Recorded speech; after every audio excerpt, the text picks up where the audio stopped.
Le CV est indispensable pour postuler à un emploi ou un stage. Dans cette vidéo, nous vous proposons des conseils pour le rendre complet et efficace. Parlons d'abord de la présentation de votre CV. Les recruteurs consacrent en moyenne 30 secondes à la lecture d'un CV. Pour maximiser vos chances, vous devez donc être concis et efficace.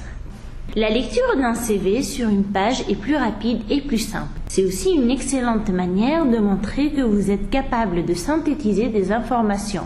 Choisissez celles qui sont essentielles et qui montrent que vous êtes un bon candidat pour le poste que vous visez. Votre CV doit également être attrayant. Pour plus de clarté et d'harmonie, vous pouvez utiliser 2 ou 3 polices de caractères au maximum. Si vous voulez utiliser de la couleur, choisissons-en une sobre comme le bleu ou le vert. Vous pouvez ajouter une photo si elle est demandée dans l'annonce. Aussi, vous visez un poste en rapport avec le public. C'est un atout car elle facilitera la mémorisation du recruteur pour donner une image positive de vous. Attention à la qualité du cliché.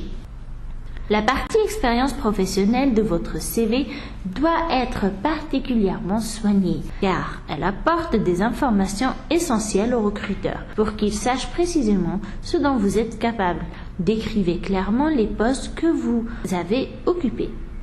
S'il est évident que vous devez mettre votre parcours en valeur, ne mentez pas dans votre CV. Ne dites pas détenir un diplôme que vous n'avez pas et ne mentez pas sur vos expériences professionnelles. En effet, vous aurez à vous justifier lors de l'entretien. Mettez vos stages et vos emplois saisonniers en valeur en parlant de compétences acquises. Par exemple, vous valorisez un job d'été dans un fast-food, vous pouvez mettre l'accent sur le travail en équipe, la gestion du stress ou sur votre exécution rapide des tâches. Dans la description des tâches effectuées lors de vos stages, soyez large et notez tous les projets pour lesquels vous avez été sollicité. La partie activité extra-professionnelle ou centre d'intérêt de votre CV doit miser sur vos autres compétences pour démontrer votre potentiel.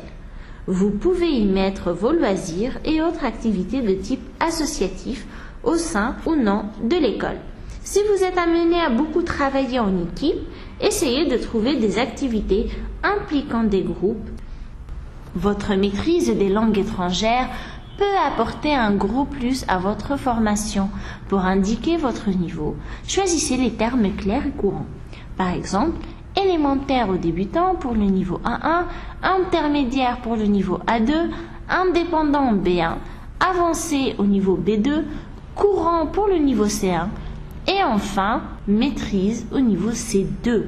Si vous êtes titulaire d'un diplôme comme le DELF ou le DALF ou d'un certificat comme le TCF ou le TOEFL, n'oubliez pas de l'indiquer. Après avoir répondu aux questions, vous trouverez un résumé téléchargeable de cette vidéo. Created using Powtoon.